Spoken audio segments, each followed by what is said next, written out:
आप सुन रहे हैं जगत गुरु तत्वदर्शी संत रामपाल जी महाराज द्वारा लिखित पुस्तक ज्ञान गंगा का पेज नंबर 23। परमेश्वर कबीर साहेब के असंख्य ब्रह्मांडों का लघु चित्र दिया गया है, जिसे आप पुस्तक में देख सकते हैं। आप सुन रहे हैं जगत गुरु तत्वदर्शी संत रामपाल जी महाराज द्वारा लिखित पुस्तक ज्ञान गंगा का पेज नंबर 24। जैसे गृह मंत्रालय के दस्तावेजों पर हस्ताक्षर करेंगे तो अपने को गृह मंत्री लिखेंगे, वहाँ उसी व्यक्ति के हस्ताक्षर की शक्ति कम होती है।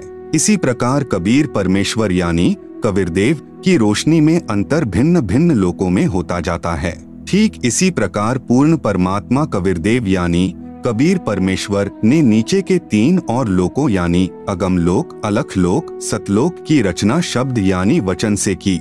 यही पूर्ण ब्रह्म परमात्मा कबीरदेव यानी कबीर परमेश्वर ही अगम लोक में प्रकट हुआ तथा कबीरदेव यानी कबीर परमेश्वर अगम लोक का भी स्वामी है तथा वहाँ इनका उपमात्मक यानी पदवी का नाम अगम पुरुष अर्थात अगम प्रभु है। इसी अगम प्रभु का मानव सदृश शरीर बहुत तेजोमय है, जिसके एक रोम यानी शरीर के एक बाल की रोशनी खरब सूर्य की रोशनी से भी अधिक है। यह पूर्ण परमात्मा कबीरदेव यानी कबीर परमेश्वर अलख लोक में प्रकट हुआ तथा स्वयं ही अलख लोक का भी स्वामी है तथा उपमात्मक यानी पदवी का नाम अलख पुरुष भी इसी परमेश्वर का है तथा इस पूर्ण प्रभु का मानव सदृश शरीर तेजोमय स्वर ज्योति यानी स्वयं प्रकाशित है। एक रोम यानी शरीर के एक बाल की रोशनी अरब सूर्यों के प्रकाश से भी ज्यादा है। यही पूर्ण प्रभु सतलोक में प्रकट हुआ तथा सतलोक का भी अधिपति यही है। इसलिए इसी का उपमात्मक यानी पदवी का नाम सतपुरुष यानी अविनाशी प्रभु है। इसी का नाम अकाल मूर्ति, शब्द स्वरूपी राम, पूर्ण ब्रह्म, परम अक्षर ब्रह्म आदि हैं। इसी सतपुरुष कबीरदेव यानी कबीर प्रभु का मानव सदृश शरीर तेजोमय है, जिसके एक रोम यानी शरीर के बाल का प्रकाश करोड़ सूर्यों तथा इतने ही चंद्रमाओं के प्रकाश से भी अधिक है। इस कबीरदेव यानी कबीर प्रभु ने सतपुरुष रूप में प्रकट होकर सतलोक में विराजमान होकर प्रथम सतलोक में अन्य रचना की। एक शब्द यानी वचन से 16 द्वीपों की रचना की, फिर 16 शब्दों से 16 पुत्रों की उत्पत्ति की।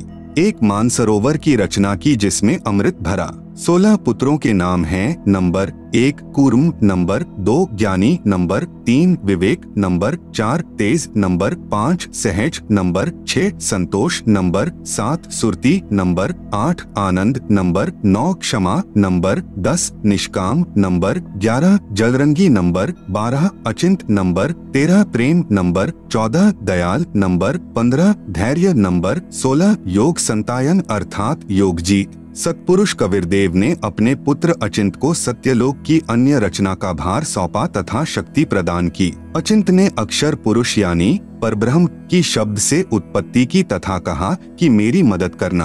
अक्षर पुरुष स्नान करने मानसरोवर पर गया, वहाँ आनंद आया तथा सो गया, लंबे समय तक बाहर नहीं आया। आप सुन रहे हैं जगत गुरु तत्वदर्शी संत रामपाल जी महाराज द्वारा लिखित पुस्तक ज्ञान गंगा का पेज नंबर 25। तब अचिंत की प्रार्थना पर अक्षर पुरुष को नींद से जगाने के लिए कबीरदेव यानी कबीर परमेश्वर ने उसी मानसरोवर से कुछ अमृत जल लेकर एक अंडा बनाया तथा उस अंडे में एक आत्मा प्रवेश की तथा अंडे को मानसरोवर के अमृत जल में छोड़ा। अंडे की गड़गड़ाहट से अक्षर पुरुष की निंद्रा भंग हुई। उसने अंडे को क्रोध से देखा, जिस कारण से अंडे के 2 भाग हो गए। उसमें से ज्योति निरंजन यानी शर पुरुष निकला, जो आगे चलकर काल कहलाया। इसका वास्तविक नाम कैल है। तब सतपुरुष यानी कबीरदेव ने आकाशवाणी की कि आप दोनों बाहर आओ तथा अचिंत के द्वीप में रहो। आज्ञा पाकर अक्षर पुरुष तथा अक्षर पुरुष यानी कैल दोनों अचिंत के द्वीप में रहने लगे। बच्चों की नालायकी उन्हीं को दिखाई कि कहीं फिर प्रभुता की तरफ न बन जाए, क्योंकि समर्थ बिन कार्य सफल नहीं होता। फिर पूर्ण धनी कबीरदेव ने सर्व रचना स्वयं की। अपनी शब्द शक्ति से एक राजेश्वरी यानी राष्ट्रीय शक्ति उत्पन्न की, जिससे सर्व ब्रह्मांडों को स्थापित किया। इसी को पराशक्ति परानंदनी भी कहते हैं। पूर्ण ब्रह्म ने सर्व आत्माओं को अपने ही अंदर से अपनी वचन शक्ति से अपने मानव शरीर सदृश उत्पन्न किया। प्रत्येक हंस आत्मा का परमात्मा जैसा ही शरीर रचा, जिसका तेज 16 सूर्यों जैसा मानव सदृश ही है। परंतु परमेश्वर के शरीर के एक रोमकूप का प्रकाश करोड़ों सूर्यों से भी ज्यादा है। बहुत समय उपरांत क्षर पुरुष यानी ज्योति निरंजन ने सोचा कि हम तीनों यानी अचिंत, अक्षर पुरुष, क्षर पुरुष एक द्वीप में रह रहे हैं तथा अन्य एक द्वीप में रह रहे हैं। मैं भी साधना करके अलग द्वीप प्राप्त करूंगा। उसने ऐसा विचार करके एक पैर पर खड़ा होकर 70 युग तक तप किया। आत्माएं काल के जाल में कैसे फंसी, विशेष जब ब्रह्म यानी ज्योति निरंजन तप कर रहा था। हम सभी आत्माएं जो आज ज्योति निरंजन के 21 ब्रह्मांडों में रहते हैं, इसकी साधना पर आसक्त हो गए तथा हृदय से इसे चाहने लगे। अपने सुखदायी प्रभु सत्य पुरुष से विमुख हो गए, जिस कारण से पतिव्रता पद से गिर गए। पूर्ण प्रभु के बार बार सावधान करने पर भी हमारी आसक्ति क्षर पुरुष से नहीं हटी। यही प्रभाव आज भी काल सृष्टि में विद्यमान है। जैसे नौजवान बच्चे फिल्म स्टारों यानी अभिनेताओं तथा अभिनेत्रियों की बनावटी अदाओं तथा अपने रोजगार उद्देश्य से कर रहे भूमिका पर अति आसक्त हो जाते हैं, रोकने से नहीं रुकते। यदि कोई अभिनेता या अभिनेत्री निकटवर्ती शहर में आ जाए तो देखें उन नादान बच्चों की भीड़ केवल दर्शन करने के लिए बहुसंख्या में एकत्रित हो जाती है। लेना एक न देने दो, रोजी रोटी अभिनेता कमा रहे हैं, नौजवान बच्चे लुट रहे हैं। माता पिता कितना ही समझाएं किंतु बच्चे नहीं मानते। कहीं न कहीं, कभी न कभी लुक छिप कर जाते ही रहते हैं। पूर्ण ब्रह्म कबीरदेव यानी कबीर प्रभु ने क्षर पुरुष से पूछा कि बोलो क्या चाहते हो। उसने कहा कि पिताजी, यह स्थान मेरे लिए कम है, मुझे अलग से द्वीप प्रदान करने की कृपा करें। हक्का कबीर यानी सत कबीर ने उसे 21 ब्रह्मांड प्रदान कर दिए। कुछ समय उपरांत ज्योति निरंजन ने सोचा इसमें कुछ रचना करनी चाहिए। खाली ब्रह्मांड यानी लाट किस काम के, यह विचार कर 70 युग तप करके पूर्ण परमात्मा कबीरदेव यानी कबीर प्रभु से रचना सामग्री की याचना की। सतपुरुष ने उसे 3 गुण तथा 5 तत्व प्रदान कर दिए, जिससे ब्रह्म यानी ज्योति निरंजन ने अपने ब्रह्मांडों में कुछ रचना की। आप सुन रहे हैं जगत गुरु तत्वदर्शी संत रामपाल जी महाराज द्वारा लिखित पुस्तक ज्ञान गंगा का पेज नंबर 26। फिर सोचा कि इसमें जीव भी होने चाहिए, अकेले का दिल नहीं लगता। यह विचार करके 64 युग तक फिर तप किया। पूर्ण परमात्मा कबीर देव के पूछने पर बताया कि मुझे कुछ आत्मा दे दो, मेरा अकेले का दिल नहीं लग रहा। तब सतपुरुष कबीर अग्नि यानी कबीर परमेश्वर ने कहा कि ब्रह्म, तेरे तप के प्रतिफल में मैं तुझे और ब्रह्मांड दे सकता हूँ, परंतु मेरी आत्माओं को किसी भी जप तप साधना के फल रूप में नहीं दे सकता। हाँ, यदि कोई स्वेच्छा से तेरे साथ जाना चाहे तो वह जा सकता है। युवा कबीर यानी समर्थ कबीर के वचन सुनकर ज्योति निरंजन हमारे पास आया। हम सभी हंस आत्मा पहले से ही उस पर आसक्त थे। हम उसे चारों तरफ से घेर कर खड़े हो गए। ज्योति निरंजन ने कहा कि मैंने पिताजी से अलग 21 ब्रह्मांड प्राप्त किए हैं, वहाँ नाना प्रकार के रमणीय स्थल बनाए हैं, क्या आप मेरे साथ चलोगे? हम सभी हंसों ने जो आज 21 ब्रह्मांडों में परेशान हैं, कहा कि हम तैयार हैं, यदि पिताजी आज्ञा दें।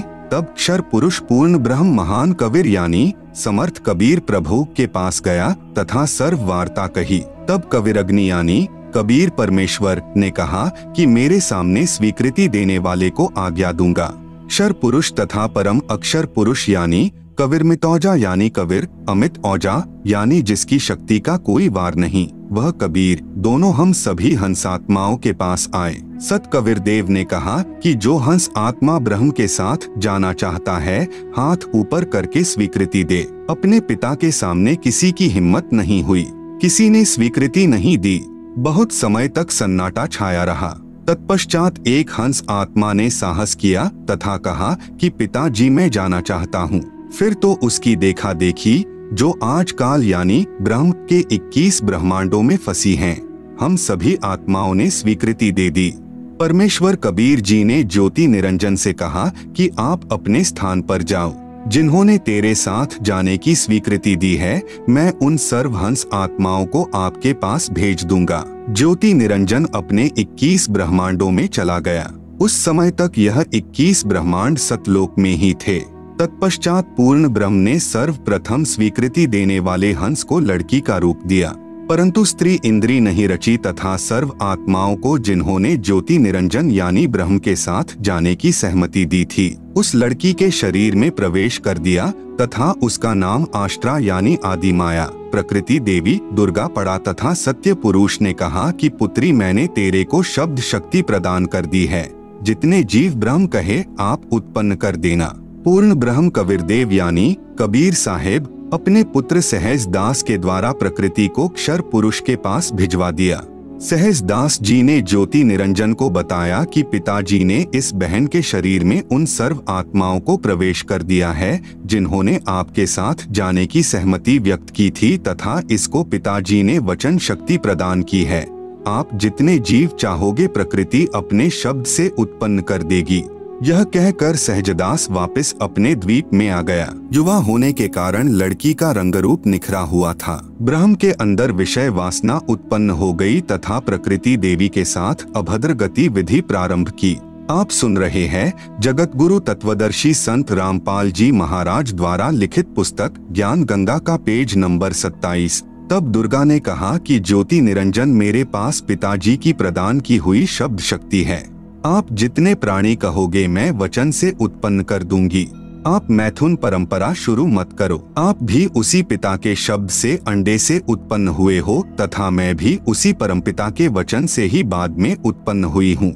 आप मेरे बड़े भाई हो। बहन भाई का यह योग महापाप का कारण बनेगा। परंतु ज्योति निरंजन ने प्रकृति देवी की एक भी प्रार्थना नहीं सुनी तथा अपनी शब्द शक्ति द्वारा नाखूनों से स्त्री इंद्री यानी भग प्रकृति को लगा दी तथा बलात्कार करने की ठानी। उसी समय दुर्गा ने अपनी इज्जत रक्षा के लिए कोई और चारा न देख सूक्ष्म रूप बनाया तथा ज्योति निरंजन के खुले मुख के द्वारा पेट में प्रवेश करके पूर्ण ब्रह्म कबीरदेव से अपनी रक्षा के लिए याचना की। उसी समय कबीरदेव यानी कबीरदेव अपने पुत्र योग संतायन अर्थात जोगजीत का रूप बनाकर वहां प्रकट हुए तथा कन्या को ब्रह्म के उदर से बाहर निकाला तथा कहा कि ज्योति निरंजन आज से तेरा नाम काल होगा।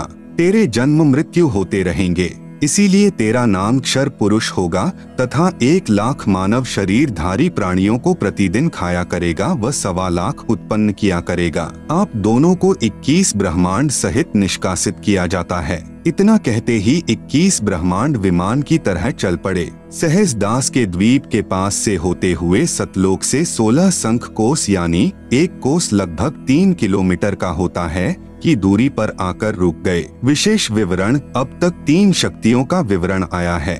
नंबर 1 पूर्ण ब्रह्म जिसे अन्य उपमात्मक नामों से भी जाना जाता है जैसे सतपुरुष अकाल पुरुष शब्द स्वरूपी राम परम अक्षर ब्रह्म पुरुष आदि।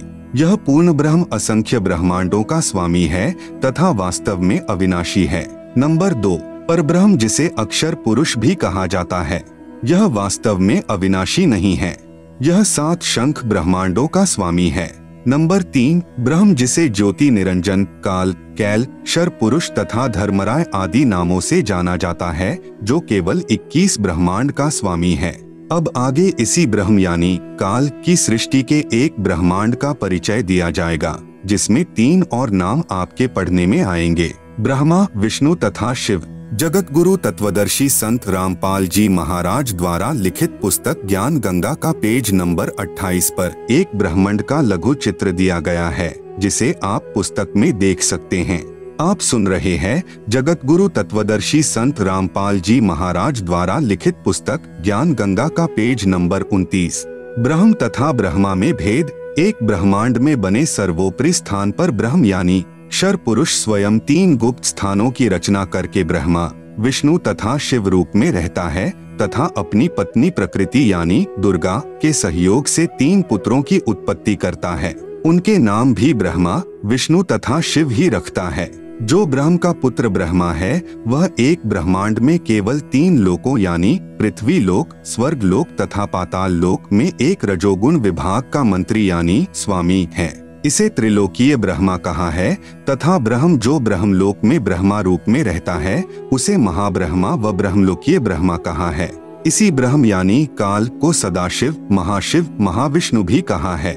श्री विष्णु पुराण में प्रमाण चतुर्थ अंश अध्याय 1 पृष्ठ 230-231 पर श्री ब्रह्मा जी ने कहा, जिस अजन्मा सर्वमय विधाता परमेश्वर का आदि मध्य अंत स्वरूप स्वभाव और सार हम नहीं जान पाते। श्लोक 83। जो मेरा रूप धारण कर संसार की रचना करता है, स्थिति के समय जो पुरुष रूप है तथा जो रुद्र रूप से विश्व का ग्रास कर जाता है, अनंत रूप से संपूर्ण जगत को धारण करता है। श्लोक 86। श्री ब्रह्मा जी, श्री विष्णु जी व श्री शिव जी की उत्पत्ति। काल यानी ब्रह्म ने प्रकृति यानी दुर्गा से कहा कि अब मेरा कौन क्या बिगाड़ेगा, मनमानी करूंगा। प्रकृति ने फिर प्रार्थना की कि आप कुछ शर्म करो। प्रथम तो आप मेरे बड़े भाई हो, क्योंकि उसी पूर्ण परमात्मा यानी कबीरदेव की वचन शक्ति से आपकी यानी ब्रह्म की अंडे से उत्पत्ति हुई तथा बाद में मेरी उत्पत्ति उसी परमेश्वर के वचन से हुई है। दूसरे, मैं आपके पेट से बाहर निकली हूँ।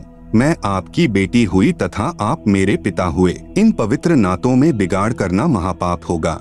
मेरे पास पिता की प्रदान की हुई शब्द शक्ति है। जितने प्राणी आप कहोगे मैं वचन से उत्पन्न कर दूंगी। ज्योति निरंजन ने दुर्गा की एक भी विनय नहीं सुनी तथा कहा कि मुझे जो सजा मिलनी थी मिल गई, मुझे सतलोक से निष्कासित कर दिया, अब मनमानी करूंगा। यह कहकर काल पुरुष यानी शर पुरुष ने प्रकृति के साथ जबरदस्ती शादी की तथा 3 पुत्रों यानी रजगुण युक्त ब्रह्मा जी, सतगुण युक्त विष्णु जी तथा तमगुण युक्त शिव शंकर जी की उत्पत्ति की। जवान होने तक तीनों पुत्रों को दुर्गा के द्वारा अचेत करवा देता है। फिर युवा होने पर श्री ब्रह्मा जी को कमल के फूल पर, श्री विष्णु जी को शेष नाग की शया पर तथा श्री शिव जी को कैलाश पर्वत पर सचेत करके इकट्ठे कर देता है। तत्पश्चात प्रकृति यानी दुर्गा ने इन तीनों का विवाह कर दिया जाता है।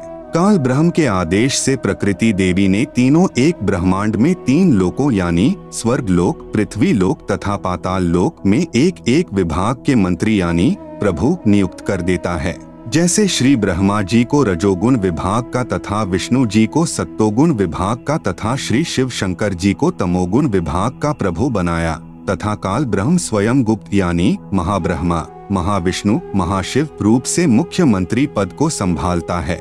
एक ब्रह्मांड में एक ब्रह्मलोक की रचना की है। आप सुन रहे हैं जगत गुरु तत्वदर्शी संत रामपाल जी महाराज द्वारा लिखित पुस्तक ज्ञान गंगा का पेज नंबर 30। उसी में 3 गुप्त स्थान बनाए हैं। एक रजोगुण प्रधान स्थान है जहाँ पर यह ब्रह्म यानी काल स्वयं महाब्रह्मा मुख्यमंत्री रूप में रहता है तथा अपनी पत्नी दुर्गा को महासावित्री रूप में रखता है। इन दोनों के संयोग से जो पुत्र इस स्थान पर उत्पन्न होता है वह स्वतः ही रजोगुणी बन जाता है। दूसरा स्थान सतोगुण प्रधान स्थान बनाया है। वहाँ पर यह क्षर पुरुष स्वयं महाविष्णु रूप बनाकर रहता है तथा अपनी पत्नी दुर्गा को महालक्ष्मी रूप में रखकर जो पुत्र उत्पन्न करता है उसका नाम विष्णु रखता है। वह बालक सतोगुण युक्त होता है तथा तीसरा इसी काल ने वहीं पर एक तमोगुण प्रधान क्षेत्र बनाया है। उसमें यह स्वयं सदाशिव रूप बनाकर रहता है तथा अपनी पत्नी दुर्गा को महापार्वती रूप में रखता है। इन दोनों के पति पत्नी व्यवहार से जो पुत्र उत्पन्न होता है उसका नाम शिव रख देते हैं तथा तमोगुण युक्त कर देते हैं। प्रमाण के लिए देखें पवित्र श्री शिव महापुराण विधवेश्वर संहिता पृष्ठ 24-26 जिसमें ब्रह्मा, विष्णु, रुद्र तथा महेश्वर से अन्य सदाशिव है तथा रुद्र संहिता अध्याय 6 तथा 7-9 पृष्ठ नंबर 100 से 105 तथा 110 पर अनुवाद करता श्री हनुमान प्रसाद पोद्दार गीता प्रेस गोरखपुर से प्रकाशित तथा पवित्र श्रीमद् देवी महापुराण तीसरा स्कंद अध्याय 1 से 5 पृष्ठ नंबर 114 से 123 तक गीता प्रेस गोरखपुर से प्रकाशित। अनुवादक श्री हनुमान प्रसाद पोद्दार चिमन लाल गोस्वामी। फिर इन्हीं को धोखे में रखकर अपने खाने के लिए जीवों की उत्पत्ति श्री ब्रह्मा जी द्वारा तथा स्थिति एक दूसरे को मोह ममता में रखकर काल जाल में रखना श्री विष्णु जी से तथा सहार, क्योंकि काल पुरुष को शापवश 1 लाख मानव शरीर धारी प्राणियों के सूक्ष्म शरीर से मैल निकाल कर खाना होता है। उसके लिए 21वें ब्रह्मांड में एक तप्त शिला है जो स्वतः गर्म रहती है। उस पर गर्म करके मैल पिघला कर खाता है। जीव मरते नहीं परंतु कष्ट असहनीय होता है। फिर प्राणियों को कर्म आधार पर अन्य शरीर प्रदान करता है। श्री शिव जी द्वारा करवाता है। जैसे किसी मकान में 3 कमरे बने हों, एक कमरे में अश्लील चित्र लगे हों, उस कमरे में जाते ही मन में वैसे ही मलिन विचार उत्पन्न हो जाते हैं। दूसरे कमरे में साधु संतों भक्तों के चित्र लगे हों तो मन में अच्छे विचार प्रभु का चिंतन ही बना रहता है।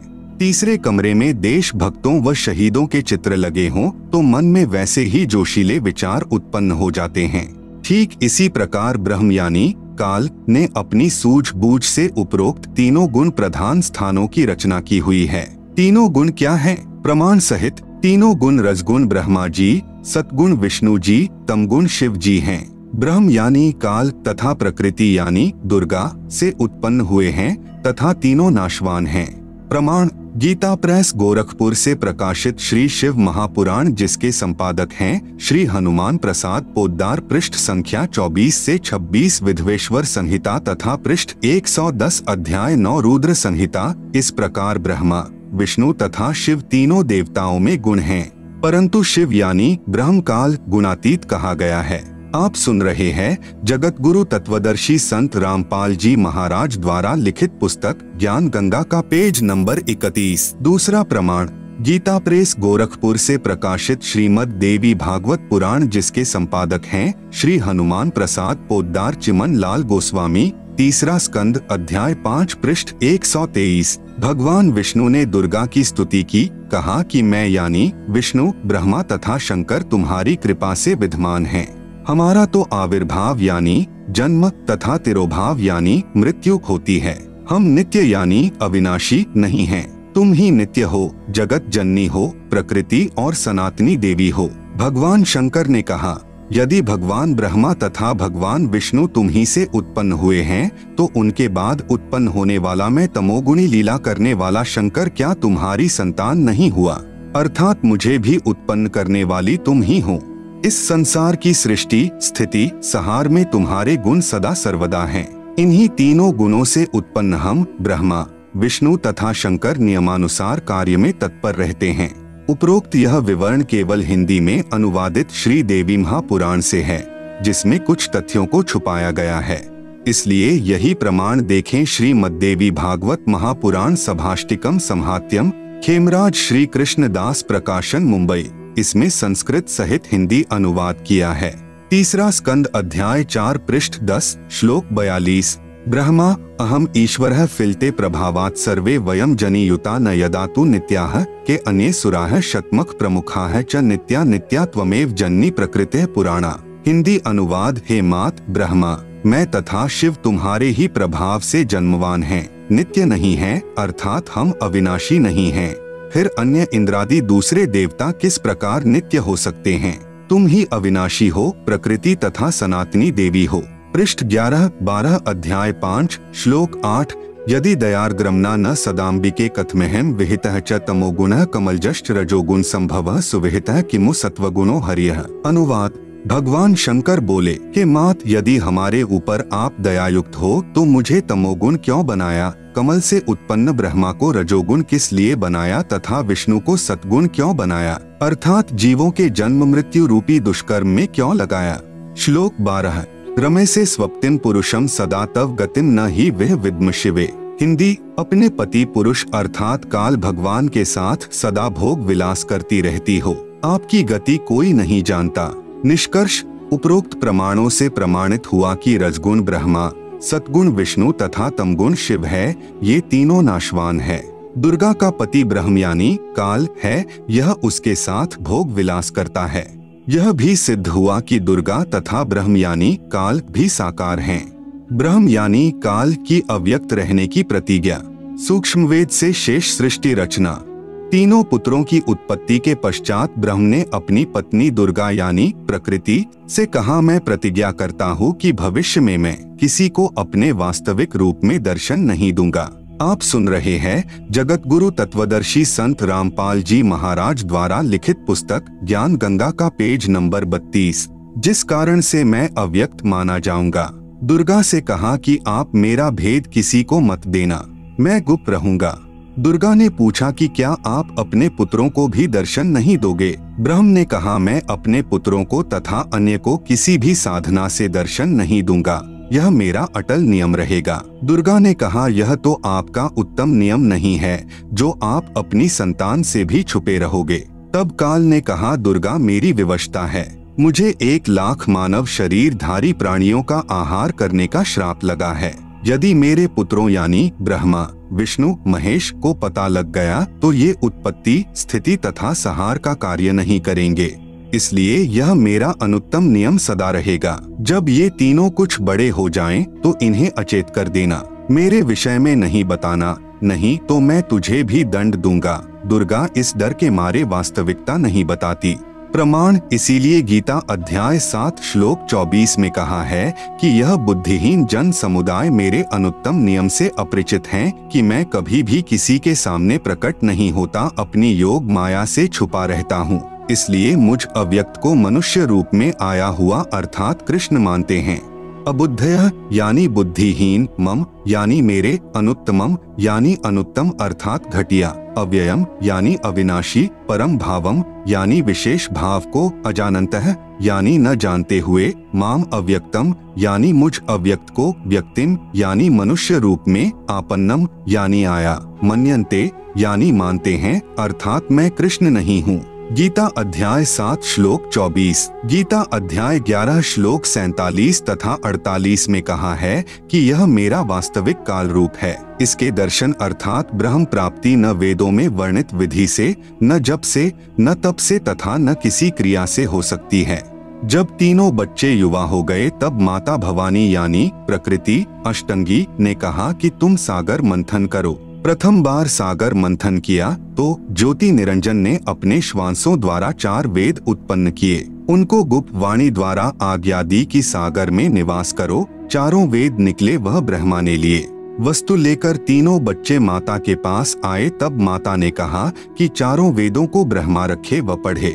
नोट, वास्तव में पूर्ण ब्रह्म ने ब्रह्म अर्थात काल को 5 वेद प्रदान किए थे, लेकिन ब्रह्म ने केवल 4 वेदों को प्रकट किया, 5वां वेद छुपा दिया, जो पूर्ण परमात्मा ने स्वयं प्रकट होकर कबीरगिरभी अर्थात कबीरवाणी यानी कबीर वाणी द्वारा लोकोक्तियों व दोहों के माध्यम से प्रकट किया है।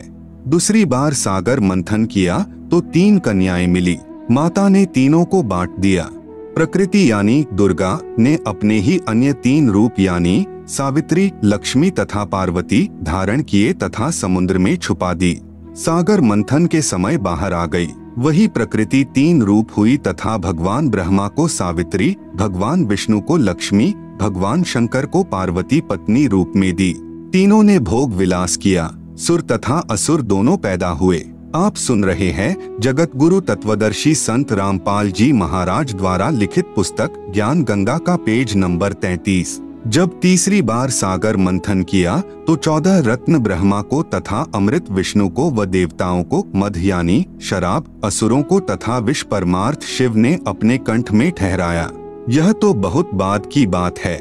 जब ब्रह्मा वेद पढ़ने लगा तो पता चला कि कोई सर्व ब्रह्मांडों की रचना करने वाला कुल का मालिक पुरुष यानी प्रभु और है। तब ब्रह्मा जी ने विष्णु जी व शंकर जी को बताया कि वेदों में वर्णन है कि सृजनहार कोई और प्रभु है, परंतु वेद कहते हैं कि भेद हम भी नहीं जानते। उसके लिए संकेत है कि किसी तत्वदर्शी संत से पूछो। तब ब्रह्मा माता के पास आया और सब वृतांत कह सुनाया। माता कहा करती थी कि मेरे अतिरिक्त और कोई नहीं है, मैं ही करता हूँ, मैं ही सर्वशक्तिमान हूँ। परंतु ब्रह्मा ने कहा कि वेद ईश्वर कृत हैं, यह झूठ नहीं हो सकते। दुर्गा ने कहा कि तेरा पिता तुझे दर्शन नहीं देगा, उसने प्रतिज्ञा की हुई है। तब ब्रह्मा ने कहा, माता जी अब आपकी बात पर अविश्वास हो गया है, मैं उस पुरुष यानी प्रभु का पता लगाकर ही रहूंगा। दुर्गा ने कहा कि यदि वह तुझे दर्शन नहीं देगा तो तुम क्या करोगे? ब्रह्मा ने कहा कि मैं आपको शक्ल नहीं दिखाऊंगा। दूसरी तरफ ज्योति निरंजन ने कसम खाई है कि मैं अव्यक्त रहूंगा, किसी को दर्शन नहीं दूंगा, अर्थात 21 ब्रह्मांड में कभी भी अपने वास्तविक काल रूप में आकार में नहीं आऊंगा। गीता अध्याय नंबर 7 का श्लोक नंबर 24। अव्यक्तम व्यक्तिम आपन्नम मन्यन्ते माम अबुद्धयः परम भावम अजानन्तः मम अव्ययम अनुत्तमम। अनुवाद, अबुद्धयः यानी बुद्धिहीन लोग, मम यानी मेरे, अनुत्तमम यानी अश्रेष्ठ, अव्ययम यानी अटल, परम यानी परम, भावम यानी भाव को, अजानन्तः यानी न जानते हुए, अव्यक्तम यानी अदृश्यमान, माम यानी मुझे, काल को, व्यक्तिम यानी न रूप आकार में, कृष्ण आपन्नम यानी प्राप्त हुआ, मन्यन्ते यानी मानते हैं। गीता अध्याय नंबर 7 का श्लोक नंबर 25। न अहम प्रकाशः सर्वस्य योगमाया स्मावृतः मूढ़ः अयम न अभिजानाति लोकः माम अजम अव्ययम। अनुवाद: अहम यानी मैं, योगमाया स्मावृतः यानी योगमाया से छिपा हुआ, सर्वस्य यानी सबके, प्रकाशः यानी प्रत्यक्ष, न यानी नहीं होता अर्थात अदृश्य अर्थात अव्यक्त रहता हूँ इसलिए, अजम यानी जन्म न लेने वाले, अव्ययम यानी अविनाशी अटल भाव को, अयम यानी यह, मूढ़ः यानी अज्ञानी, लोकः यानी जन समुदाय संसार, माम यानी मुझे, न यानी नहीं, अभिजानाति यानी जानता अर्थात मुझको कृष्ण समझता है, क्योंकि ब्रह्म अपनी शब्द शक्ति से अपने नाना रूप बना लेता है। यह दुर्गा का पति है, इसलिए इस मंत्र में कह रहा है कि मैं श्री कृष्ण आदि की तरह दुर्गा से जन्म नहीं लेता। ब्रह्मा का अपने पिता यानी काल ब्रह्म की प्राप्ति के लिए प्रयत्न। तब दुर्गा ने ब्रह्मा जी से कहा कि अलख निरंजन तुम्हारा पिता है, परंतु वह तुम्हें दर्शन नहीं देगा। ब्रह्मा ने कहा कि मैं दर्शन करके ही लौटूंगा। माता ने पूछा कि यदि तुझे दर्शन नहीं हुए तो क्या करेगा? ब्रह्मा ने कहा मैं प्रतिज्ञा करता हूँ, यदि पिता के दर्शन नहीं हुए तो मैं आपके समक्ष नहीं आऊंगा। आप सुन रहे हैं जगत गुरु तत्वदर्शी संत रामपाल जी महाराज द्वारा लिखित पुस्तक ज्ञान गंगा का पेज नंबर 34। यह कहकर ब्रह्मा जी व्याकुल होकर उत्तर दिशा की तरफ चल दिया, जहाँ अंधेरा ही अंधेरा है। वहाँ ब्रह्मा ने 4 युग तक ध्यान लगाया परंतु कुछ भी प्राप्ति नहीं हुई। काल ने आकाशवाणी की कि जीव उत्पत्ति क्यों नहीं की। भवानी ने कहा कि आपका ज्येष्ठ पुत्र ब्रह्मा जिद करके आपकी तलाश में गया है। ब्रह्मा के बिना जीव उत्पत्ति का सब कार्य असंभव है। ब्रह्म यानी काल ने कहा उसे वापस बुला लो, मैं उसे दर्शन नहीं दूंगा। तब दुर्गा यानी प्रकृति ने अपनी शब्द शक्ति से गायत्री नाम की लड़की उत्पन्न की तथा उसे ब्रह्मा को लौटा लाने को कहा। गायत्री ब्रह्मा जी के पास गई परंतु ब्रह्मा जी समाधि लगाए हुए थे, उन्हें कोई आभास ही नहीं था कि कोई आया है। तब आदि कुमारी यानी प्रकृति ने गायत्री को ध्यान द्वारा बताया कि इसके चरण स्पर्श कर। तब गायत्री ने ऐसा ही किया। ब्रह्मा जी का ध्यान भंग हुआ तो क्रोधवश बोले कि कौन पापिन है जिसने मेरा ध्यान भंग किया है, मैं तुझे श्राप दूंगा। गायत्री कहने लगी कि मेरा दोष नहीं है, पहले मेरी बात सुनो तब श्राप देना। मेरे को माता ने तुम्हें लौटा लाने को कहा है क्योंकि आपके बिना जीव उत्पत्ति नहीं हो सकती। ब्रह्मा ने कहा कि मैं कैसे जाऊं, पिताजी के दर्शन हुए नहीं, ऐसे जाऊं तो मेरा उपहास होगा। यदि आप माता जी के समक्ष यह कह दें कि ब्रह्मा को पिता यानी ज्योति निरंजन के दर्शन हुए हैं, मैंने अपनी आंखों से देखा है, तो मैं आपके साथ चलूं। तब गायत्री ने कहा कि आप मेरे साथ संभोग यानी सेक्स करोगे तो मैं आपकी झूठी साक्षी यानी गवाही भरूंगी। तब ब्रह्मा ने सोचा कि पिता के दर्शन हुए नहीं, वैसे जाऊं तो माता के सामने शर्म लगेगी और चारा नहीं दिखाई दिया। फिर गायत्री से रति क्रिया यानी संभोग की। तब गायत्री ने कहा कि क्यों न एक गवाह और तैयार किया जाए। ब्रह्मा ने कहा बहुत ही अच्छा है। तब गायत्री ने शब्द शक्ति से एक लड़की यानी पुहपवती नाम की पैदा की तथा उससे दोनों ने कहा कि आप गवाही देना कि ब्रह्मा ने पिता के दर्शन किए हैं। तब पुहपवती ने कहा कि मैं क्यों झूठी गवाही दूं? हाँ, यदि ब्रह्मा मेरे से रति क्रिया यानी संभोग करे तो गवाही दे सकती हूँ। गायत्री ने ब्रह्मा को समझाया यानी उकसाया कि और कोई चारा नहीं है। तब ब्रह्मा ने पुहपवती से संभोग किया तो तीनों मिलकर आदि माया यानी प्रकृति के पास आए। दोनों देवियों ने उपरोक्त शर्त इसलिए रखी थी कि यदि ब्रह्मा माता के सामने हमारी झूठी गवाही को बता देगा तो माता हमें श्राप दे देगी, इसलिए उसे भी दोषी बना लिया। यहाँ महाराज गरीब दास जी कहते हैं कि दास गरीब यह चूक धुरोधुर। भावार्थ, इस काल यानी ब्रह्म के लोक में यह बुराई प्रारंभ से ही है तथा यहाँ काल के लोक में देवता भी बुराई से अछूते नहीं हैं। जैसे श्री विष्णु जी ने जालंधर राक्षस की पतिव्रता पत्नी तुलसी के साथ धोखा करके उसके साथ रति क्रिया यानी सेक्स करके उसका पतिव्रता भंग किया, भगवान शिव ने भी श्री विष्णु द्वारा मोहिनी रूप धारण करने पर उसके साथ संभोग यानी सेक्स करने के उद्देश्य से उसका हाथ पकड़ा। उसी कारण से श्री शिव का शुक्र यानी वीर्य स्खलित हो गया। श्री विष्णु जी अपने वास्तविक रूप में प्रकट हो गए। आप सुन रहे हैं जगत गुरु तत्वदर्शी संत रामपाल जी महाराज द्वारा लिखित पुस्तक ज्ञान गंगा का पेज नंबर 35। माता दुर्गा द्वारा ब्रह्मा को श्राप देना। ब्रह्मा ने वेदों में पढ़ा यजुर्वेद अध्याय 5 मंत्र 1 अग्नेह तनुह असि, जिसका अर्थ है परमेश्वर तेजोमय शरीर युक्त है। विष्णवे त्वा सोमस्य तनुह असि, अर्थ है सर्व का पालन करने के लिए उस अविनाशी परमात्मा का शरीर है। इसलिए ब्रह्मा ने उन दोनों स्त्रियों को समझा दिया था कि तुम कहना कि परमात्मा मानव सदृश तेजोमय शरीर युक्त है। तब माता ने ब्रह्मा से पूछा, क्या तुझे तेरे पिता के दर्शन हुए? ब्रह्मा ने कहा, हाँ मुझे पिता के दर्शन हुए हैं, वह मनुष्य सदृश तेजोमय शरीर युक्त है। दुर्गा ने कहा, साक्षी बता। तब ब्रह्मा ने कहा, इन दोनों के समक्ष साक्षात्कार हुआ है।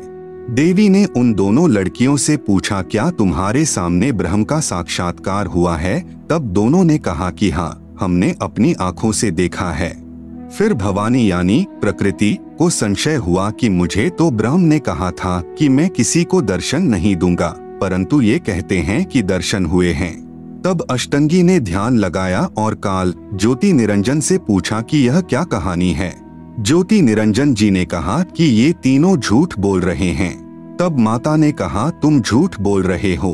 आकाशवाणी हुई है कि इन्हें कोई दर्शन नहीं हुए। यह बात सुनकर ब्रह्मा ने कहा कि माता जी, मैं सौगंध खाकर पिता की तलाश करने गया था, परंतु पिता यानी ब्रह्म के दर्शन हुए नहीं। आपके पास आने में शर्म लग रही थी, इसलिए हमने झूठ बोल दिया। तब माता यानी दुर्गा ने कहा कि अब मैं तुम्हें श्राप देती हूँ। ब्रह्मा को श्राप, तेरी पूजा जग में नहीं होगी। आगे तेरे वंशज होंगे, वे बहुत पाखंड करेंगे, झूठी बात बनाकर जग को ठगेंगे। ऊपर से तो कर्म कांड करते दिखाई देंगे, अंदर से विकार करेंगे। कथा पुराणों को पढ़कर सुनाया करेंगे, स्वयं को ज्ञान नहीं होगा कि सद्ग्रंथों में वास्तविकता क्या है। फिर भी मानवश तथा धन प्राप्ति के लिए गुरु बनकर अनुयायियों को लोकवेद यानी शास्त्र विरुद्ध दंत कथा सुनाया करेंगे। देवी देवों की पूजा करके तथा करवा के दूसरों की निंदा करके कष्ट पर कष्ट उठाएंगे। जो उनके अनुयायी होंगे उनको परमार्थ नहीं बताएंगे। दक्षिणा के लिए जगत को गुमराह करते रहेंगे। अपने आप को सबसे श्रेष्ठ मानेंगे, दूसरों को नीचा समझेंगे। जब माता के मुख से यह सुना तो ब्रह्मा मूर्छित होकर जमीन पर गिर गया। बहुत समय उपरांत होश में आया। गायत्री को श्राप, तेरे कई सांड पति होंगे, तू मृतलोक में गाय बनेगी। पुहपवती को श्राप, तेरी जगह गंदगी में होगी, तेरे फूलों को कोई पूजा में नहीं लाएगा। इस झूठी गवाही के कारण तुझे यह नरक भोगना होगा। तेरा नाम केवड़ा केतकी होगा, हरियाणा में कुसोंधी कहते हैं। यह गंदगी यानी कुर्डियों वाली जगह पर होती है। इस प्रकार तीनों को श्राप देकर माता भवानी बहुत पछताई। आप सुन रहे हैं जगत गुरु तत्वदर्शी संत रामपाल जी महाराज द्वारा लिखित पुस्तक ज्ञान गंगा का पेज नंबर 36। इस प्रकार पहले तो जीव बिना सोचे मन यानी काल निरंजन के प्रभाव से गलत कार्य कर देता है, परंतु जब आत्मा यानी सत्पुरुष अंश के प्रभाव से उसे ज्ञान होता है तो पीछे पछताना पड़ता है। जिस प्रकार माता पिता अपने बच्चों को छोटी सी गलती के कारण ताड़ते हैं क्रोधवश होकर, परंतु बाद में बहुत पछताते हैं, यही प्रक्रिया मन यानी काल निरंजन के प्रभाव से सर्व जीवों में क्रियावान हो रही है।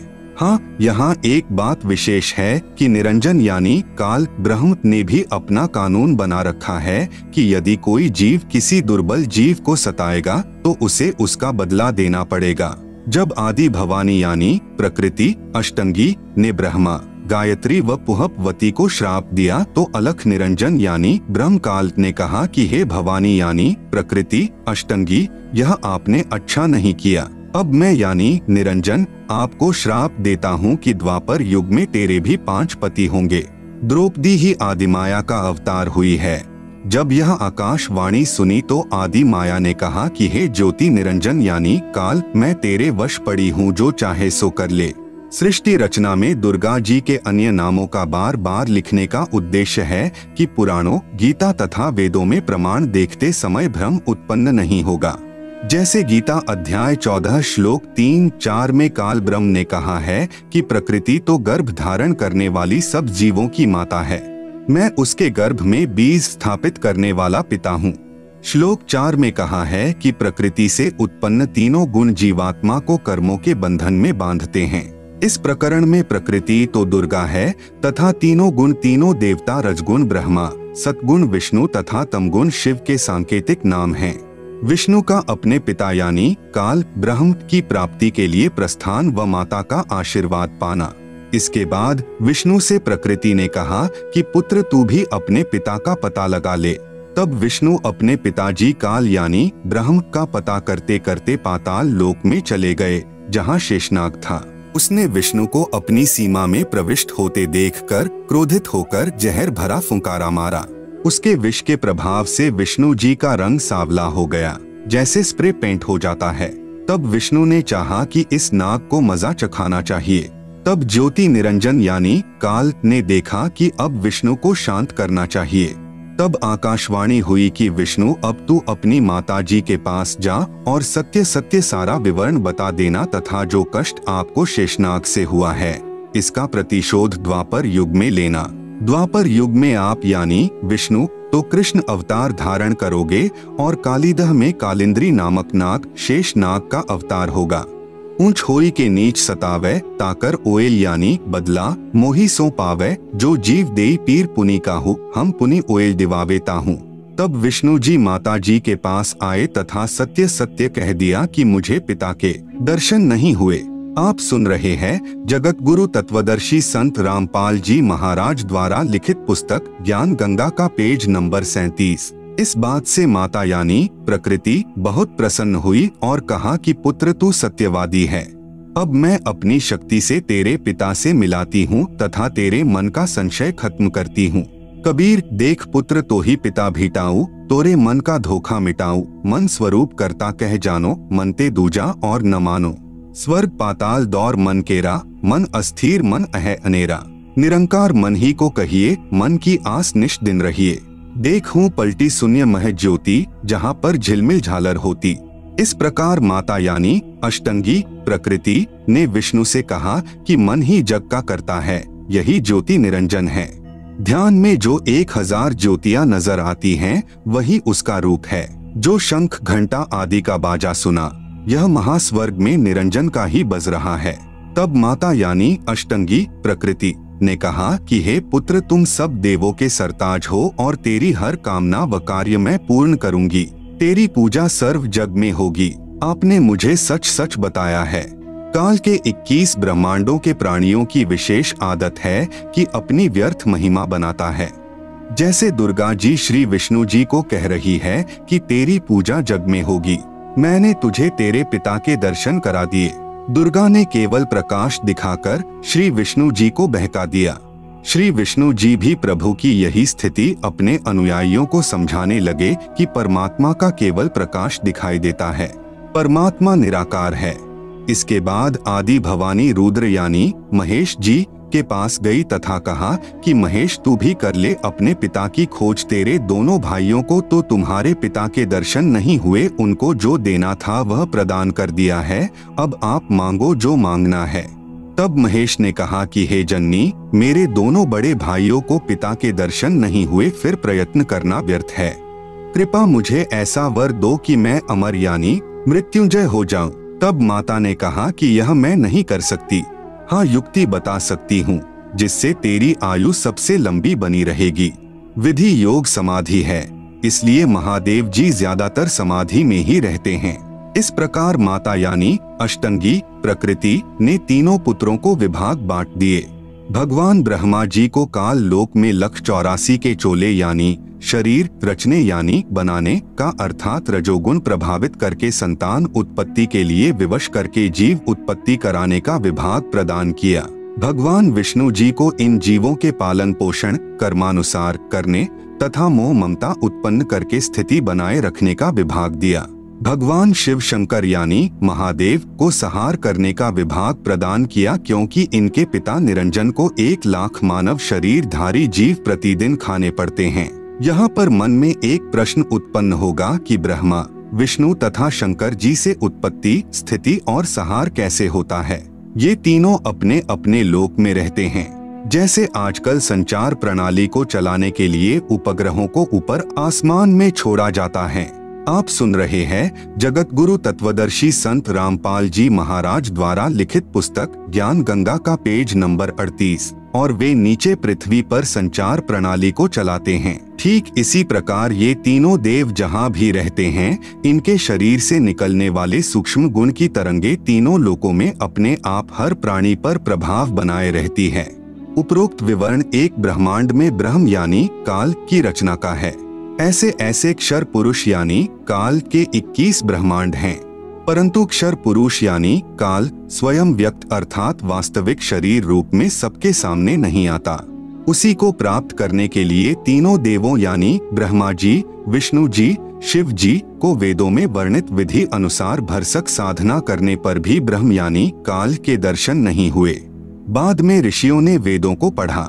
उसमें लिखा है कि अग्नेय तनूर असि, पवित्र यजुर्वेद अध्याय 1 मंत्र 15 परमेश्वर सशरीर है, तथा पवित्र यजुर्वेद अध्याय 5 मंत्र 1 में लिखा है कि अग्नेय तनूर असि विष्णवे त्वा सोमस्य तनूर असि। इस मंत्र में 2 बार वेद गवाही दे रहा है कि सर्वव्यापक सर्वपालन करता सत्पुरुष सशरीर है। पवित्र यजुर्वेद अध्याय 40 मंत्र 8 में कहा है कि कविर मनीषी यानी जिस परमेश्वर की सर्व प्राणियों को चाह है, वह कबीर अर्थात कबीर है। उसका शरीर बिना नाड़ी यानी अस्नाविरम का है। शुक्रम यानी वीर्य से बनी 5 तत्व से बनी भौतिक अकायम यानी काया रहित है।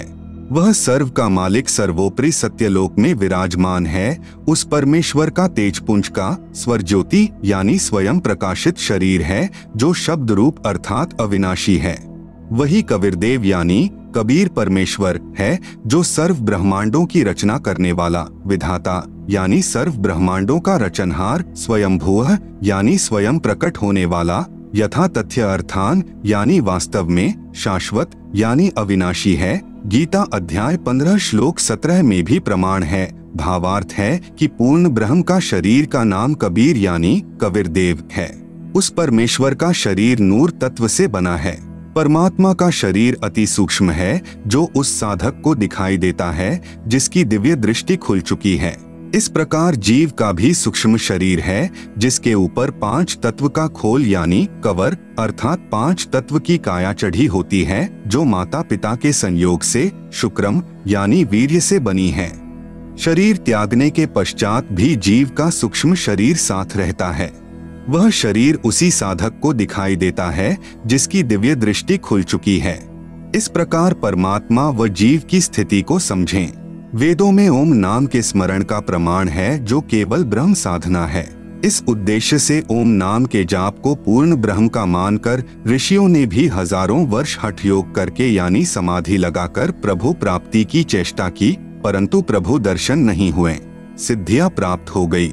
उन्हीं सिद्धि रूपी खिलौनों से खेलकर ऋषि भी जन्म मृत्यु के चक्र में ही रह गए तथा अपने अनुभव के शास्त्रों में परमात्मा को निराकार लिख दिया। ब्रह्म यानी काल ने कसम खाई है कि मैं अपने वास्तविक रूप में किसी को दर्शन नहीं दूंगा, मुझे अव्यक्त जाना करेंगे। अव्यक्त का भावार्थ है कि कोई आकार में है परंतु व्यक्तिगत रूप से स्थूल रूप में दर्शन नहीं देता। जैसे आकाश में बादल छा जाने पर दिन के समय सूर्य अदृश्य हो जाता है, वह दृश्यमान नहीं है। आप सुन रहे हैं जगत गुरु तत्वदर्शी संत रामपाल जी महाराज द्वारा लिखित पुस्तक ज्ञान गंगा का पेज नंबर 39। परंतु वास्तव में बादलों के पार ज्यों का त्यों है। इस अवस्था को अव्यक्त कहते हैं। प्रमाण के लिए गीता अध्याय 7 श्लोक 24, 25 अध्याय 11 श्लोक 48 तथा 32। पवित्र गीता जी बोलने वाला ब्रह्म यानी काल श्री कृष्ण जी के शरीर में प्रेतवत प्रवेश करके कह रहा है कि अर्जुन, मैं बढ़ा हुआ काल हूँ और सर्व को खाने के लिए आया हूँ। गीता अध्याय 11 का श्लोक नंबर 32, यह मेरा वास्तविक रूप है। इसको तेरे अतिरिक्त न तो कोई पहले देख सका तथा न कोई आगे देख सकता है, अर्थात वेदों में वर्णित यज्ञ, जप, तप तथा ओम नाम आदि की विधि से मेरे इस वास्तविक स्वरूप के दर्शन नहीं हो सकते। गीता अध्याय 11 श्लोक नंबर 48। मैं कृष्ण नहीं हूँ।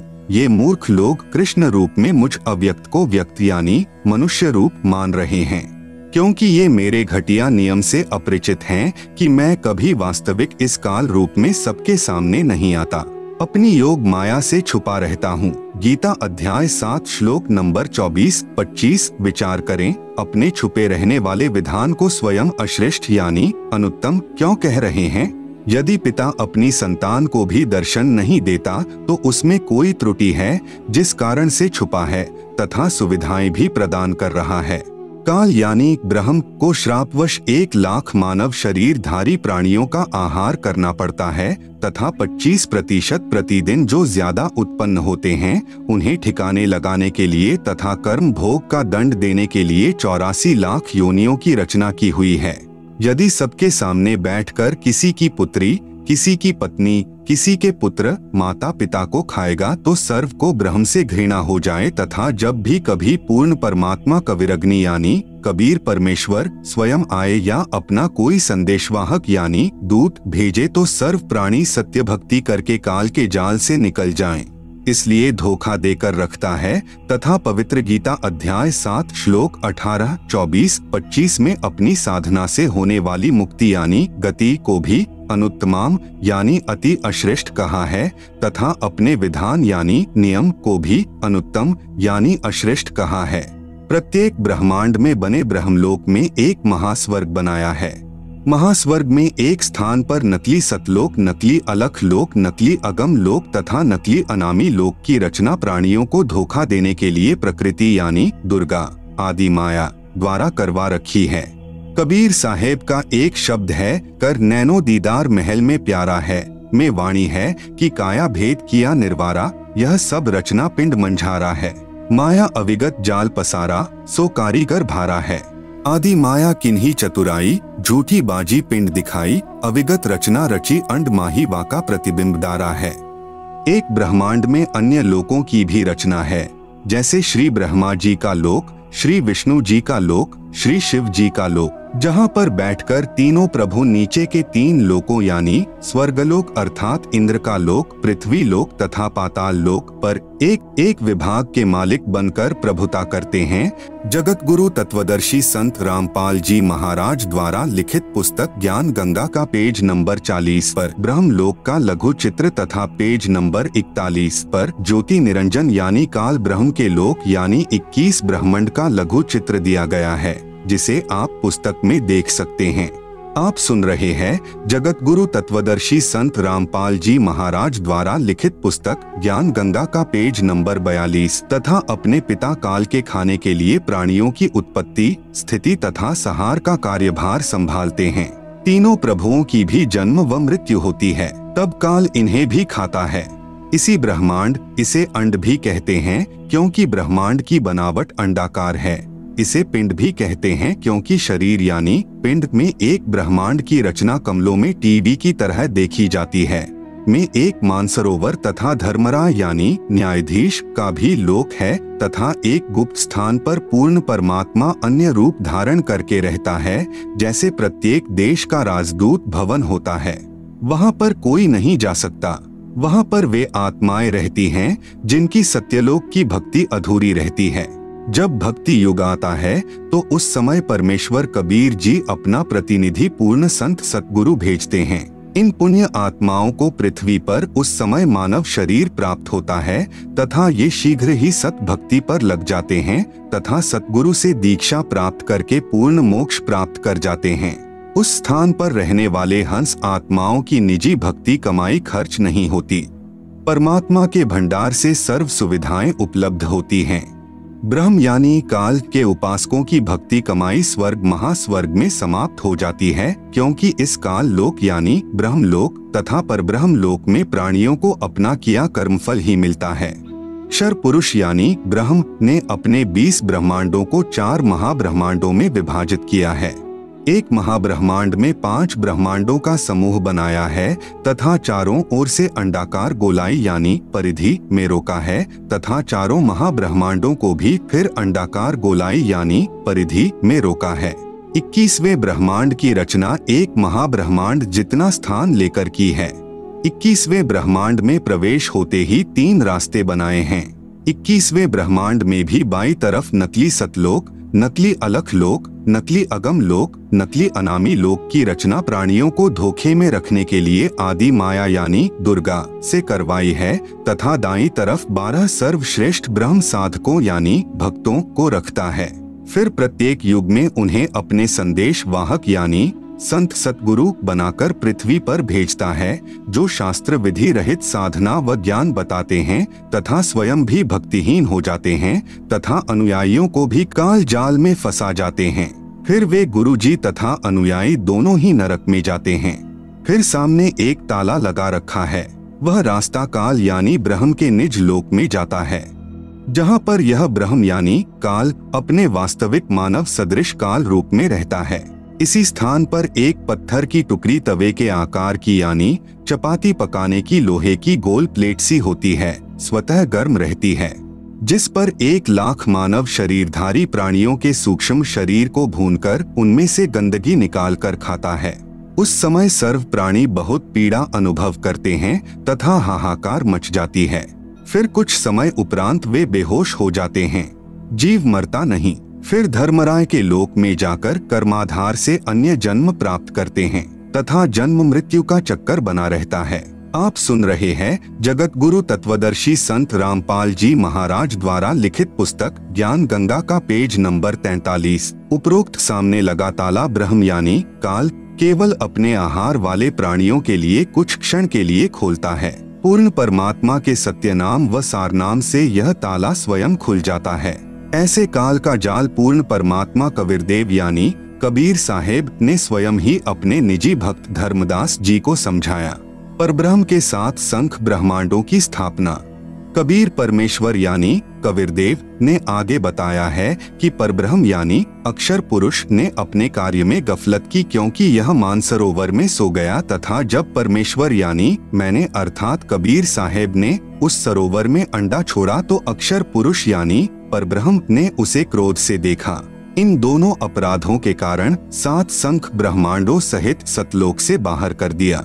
अन्य कारण अक्षर पुरुष यानी परब्रह्म अपने साथी ब्रह्म यानी शर पुरुष की विदाई में व्याकुल होकर परमपिता कबीरदेव यानी कबीर परमेश्वर की याद भूलकर उसी को याद करने लगा तथा सोचा कि क्षर पुरुष यानी ब्रह्म तो बहुत आनंद मना रहा होगा, वह स्वतंत्र राज्य करेगा, मैं पीछे रह गया। तथा अन्य कुछ आत्माएं जो परब्रह्म के साथ 7 संख ब्रह्मांडों में जन्म मृत्यु का कर्मदंड भोग रही हैं, उन हंस आत्माओं की विदाई की याद में खो गई जो ब्रह्म यानी काल के साथ 21 ब्रह्मांडों में फंसी हैं तथा पूर्ण परमात्मा सुखदाई कबीरदेव की याद भुला दी। परमेश्वर कबीरदेव के बार बार समझाने पर भी आस्था कम नहीं हुई। परब्रह्म यानी अक्षर पुरुष ने सोचा कि मैं भी अलग स्थान प्राप्त करूं तो अच्छा रहे। यह सोचकर राज्य प्राप्ति की इच्छा से सारनाम का जाप प्रारंभ कर दिया। इसी प्रकार अन्य आत्माओं ने यानी जो परब्रह्म के साथ संख ब्रह्मांडों में फंसी हैं, सोचा कि वे जो ब्रह्म के साथ आत्माएं गई हैं, वे तो वहां मौज मस्ती मनाएंगे, हम पीछे रह गए। परब्रह्म के मन में यह धारणा बनी कि क्षर पुरुष अलग होकर बहुत सुखी होगा। यह विचार कर अंतरात्मा से भिन्न स्थान प्राप्ति की ठान ली। परब्रह्म यानी अक्षर पुरुष ने हठ योग नहीं किया, परंतु केवल अलग राज्य प्राप्ति के लिए सहज ध्यान योग विशेष कसक के साथ करता रहा। अलग स्थान प्राप्त करने के लिए पागलों की तरह विचरने लगा, खाना पीना भी त्याग दिया। अन्य कुछ आत्माएं जो पहले काल ब्रह्म के साथ गई आत्माओं के प्रेम में व्याकुल थी, वे अक्षर पुरुष के वैराग्य पर आसक्त होकर उसे चाहने लगी। पूर्ण प्रभु के पूछने पर परब्रह्म ने अलग स्थान मांगा तथा कुछ हंसात्माओं के लिए भी याचना की। तब कबीरदेव ने कहा कि जो आत्मा आपके साथ स्वेच्छा से जाना चाहें उन्हें भेज देता हूँ। पूर्ण प्रभु ने पूछा कि कौन हंस आत्मा परब्रह्म के साथ जाना चाहता है, सहमति व्यक्त करे। बहुत समय उपरांत एक हंस ने स्वीकृति दी। फिर देखा देखी उन सर्व आत्माओं ने भी सहमति व्यक्त कर दी। सर्वप्रथम स्वीकृति देने वाले हंस को स्त्री रूप बनाया, उसका नाम ईश्वरी माया यानी प्रकृति सुरती रखा तथा अन्य आत्माओं को उस ईश्वर